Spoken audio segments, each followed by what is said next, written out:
computer graphics and stuff like that. One of my big things recently is teaching myself how to use a Wacom tablet. So using the actual sort of pen and stuff like that for drawing on the computer rather than a mouse, which I've been doing for about 20 years.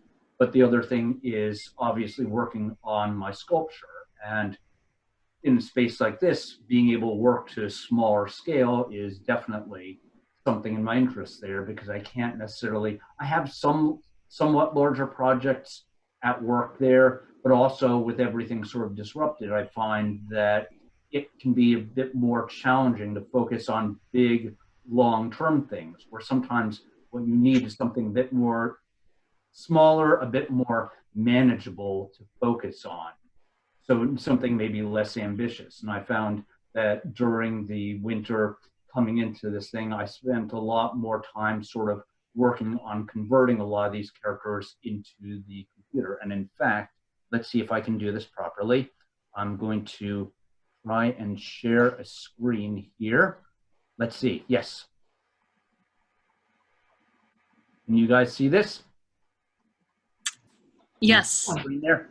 This is what it looks like when I'm working in the computer. So what I'm doing before I actually finish painting these guys is I actually model them in a three-dimensional software. So when I'm doing my drawings in Illustrator, this is actually based on these actual 3D models that I've set up and I've rendered them. So if you look at them, let's, so if I put that in here, I can obviously look at this in different formats there. So I'd say, okay, I'm going to go into a rendered mode or something like that. And hopefully the computer is going to want to play nicely on that. Well, it's being silly on that, so I'm not going to worry about that.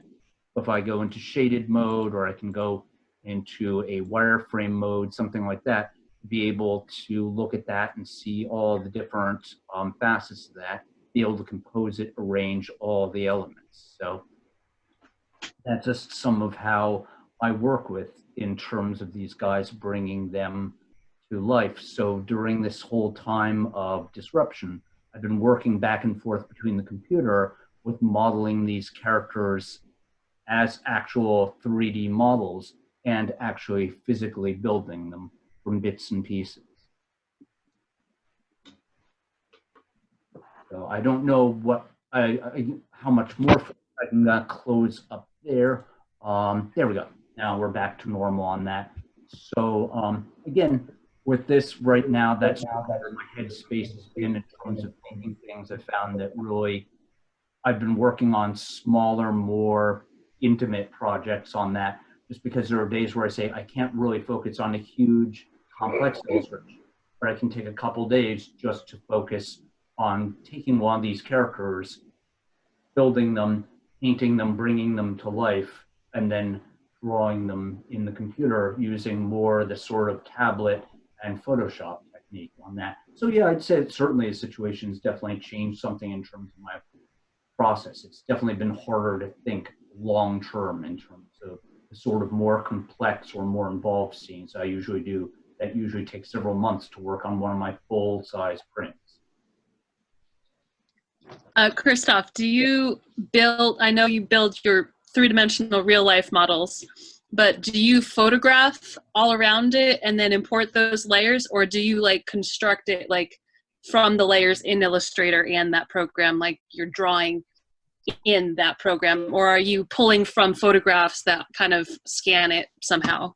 Oh, excellent question. What I'm doing, the modeling software that you saw is, they call it a NURBS modeler. That's a complex mathematical term having to do with how it builds surfaces. And what I'm literally doing is I'm actually building individual shapes. I'm measuring it. In fact, I've got some of my tools right here.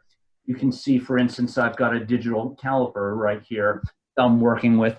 So I'll take, for instance, here's a character that I'm in the process of modeling. You can see that I've got him unpainted. When I'm doing the modeling process, I don't have any paint or any surface. It's a lot easier to tell where one piece begins, another ends. And I'm actually going in there and I'm actually measuring pieces of that, and then I'm building him in the computer piece by piece. So I'm saying, okay, this is sort of a beveled rectangular form. So the top edges have a bevel of, let's see, oh, I measure that to about 4 millimeters. The overall proportions of this, I look at that and I can zoom in there and say that's about 18 millimeters by about 28 millimeters. And so I build a sort of cuboid form, extrude it to the distance, and I say, oh, that's about 3.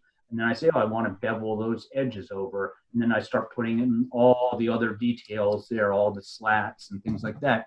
So I'm actually building that piece by piece, very much as a mirror of the actual physical process, where I'm also building him from found objects piece by piece, where I'm taking each individual shape and sort of gluing them together and saying, that could make a good foot. How about that? Oh, that would work in terms of connecting this piece. I'm doing the same thing. I'm literally recreating all of those shapes individually in Rhinoceros, which is the modeling program.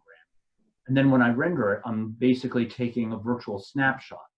I set that as that snapshot as a background in Adobe Illustrator, and then I redraw every single shape.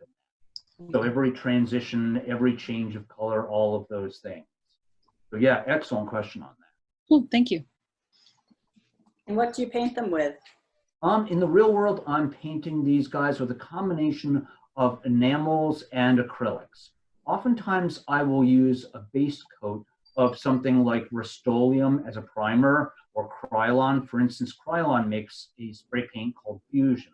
It was originally developed for being able to spray things like, if you have a trash can, you want to make sure your neighbors don't wander off with it or something like that. You can put your initials on that. And so it's what's called a very hot paint, meaning that it's really designed to sort of bite into plastics chemically.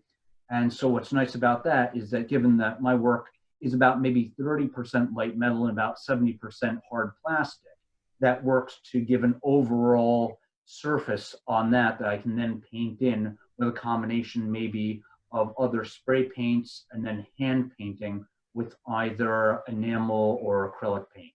And of course, before I even do the paint job on that, what I give these guys usually is a coat of epoxy resin. So basic fiberglass, the same sort that you would use to fix a bathtub or a boat or a car fender or something like that. I'll mix up a batch of that and then brush that on.